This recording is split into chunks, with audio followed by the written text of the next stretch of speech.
রতন এমন কেউ তো হবে না।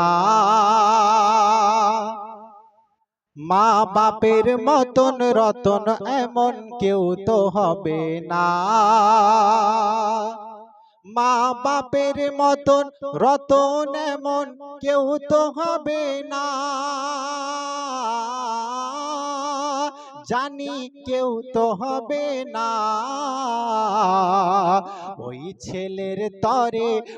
ছেলের তরে বাপ কাবা মাঝে মদিনা। ওই ছেলের তরে বাপ কাবা মাঝে মদিনা। দলিল বলেছে মায়ের পায়ে ছেলের জান্নাত। জানি ছেলের জান্নাত। একবার জোরে বলি সুবহানাল্লাহ। নবী মুস্তাফা বলেন, যদি তুমি তোমার মা বাপের ওই কদমেতে চুমা দাও, এটা মনে করবে জান্নাতের চৌকাঠে চুমা দিলাম। জোরে বলি সুবহানাল্লাহ। সেই জন্য স্যার বলছেন, দলিল বলেছে মায়ের পায়ে ছেলের জান্নাত। জানি ছেলের জান্নাত, জানি ছেলের জান্নাত। তাই মায়ের মনে ভুলেও কেউ ব্যথা দিও না, আর ব্যথা দিও না। মা বাপের মতন রতন এমন কেউ তো হবে না। মা বাপের মতন রতন এমন কেউ তো হবে না। ওই ছেলের তরে বাপ কাবা মাঝে মদিনা।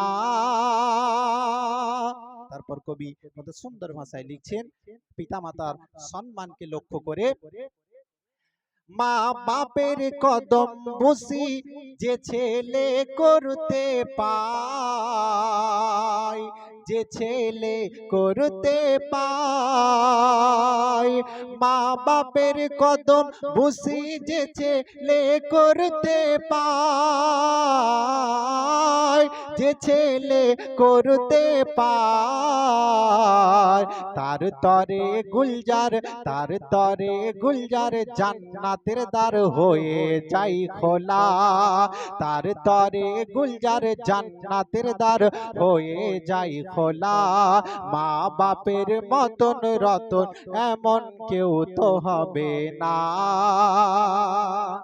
এই যে সকালবেলা উঠি না আমরা, সকালবেলার উঠে যদি আপনার পিতামাতার সঙ্গে হাসি ভাবে কথা বলেন, মুচকি হেসে কথা বলেন, যে ছেলে সকালে হেসে মায়ের সাথে কথা কয়, মায়ের সাথে কথা কয়। যে ছেলে সকালে হেসে মায়ের সাথে কথা কয়, মা বাপের সাথে কথা কয়।